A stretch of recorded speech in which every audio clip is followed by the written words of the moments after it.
Marjorie Winther. Hi, hey, how's everybody doing? Energy.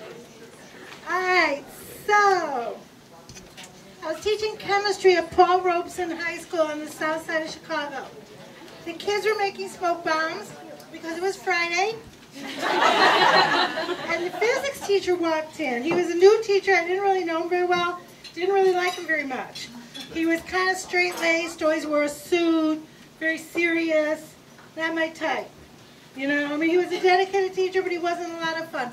And he's looking around, he sees all the kids with their potassium nitrate, and he looks at me, and I'm like, he's going to harass me, but instead, he walked over to me, and he kind of whispered, I know how to make one with purple smoke. So I was like, okay. So, you know, what? We didn't hear that. Well, he whispered it. What do you want me to do?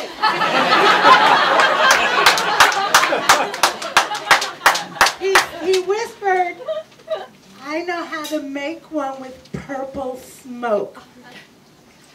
Yeah. Got it. Okay. So the kids, you know, he went, go get me this, go get me that. And he puts iodine and glycerin in this big beaker.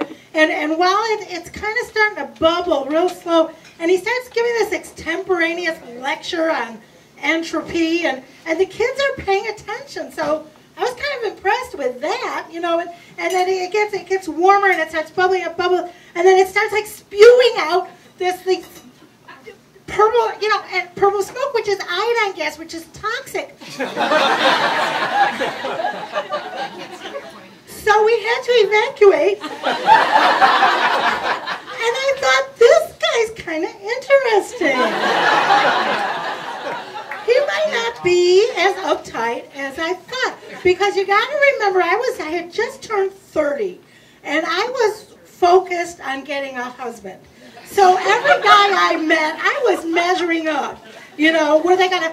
And let me tell you what was going on in my life in terms of dating at that. We didn't date at that time, really. Don't even use that word. But what was going on in my sort of roster of prospects, there wasn't a good one. Like, I was totally in love, mad crush on this guy, George, who was the publisher of this independent newspaper. That was like big to me, but you know, he only loved me for my paste-up skills. Really, sad but true. And then there was this assistant state's attorney named Bob, who would come over when he got drunk, and basically I called it the dower hour. I mean, it wasn't, you know, but he was a lawyer. You know, I don't know. I would have gone with it. I would have. And then the other guy I was seeing was this guy Ron, and. Yeah. He wasn't the kind of guy you marry, but I learned a lot from him.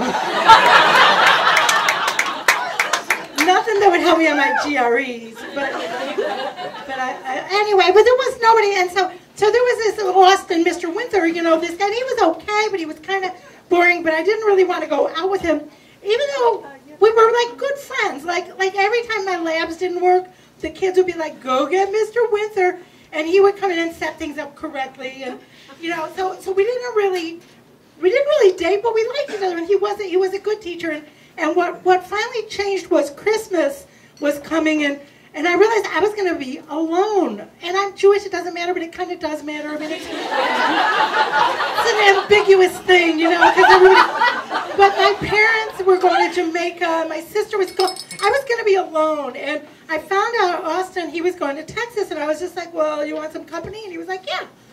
So our first date, we drove to Texas. And he really wasn't that uptight. Let me just say, things were happening by Missouri. It is the show me state. And on our second date, I got pregnant. And he was like cool about it. You know, I was like, hey,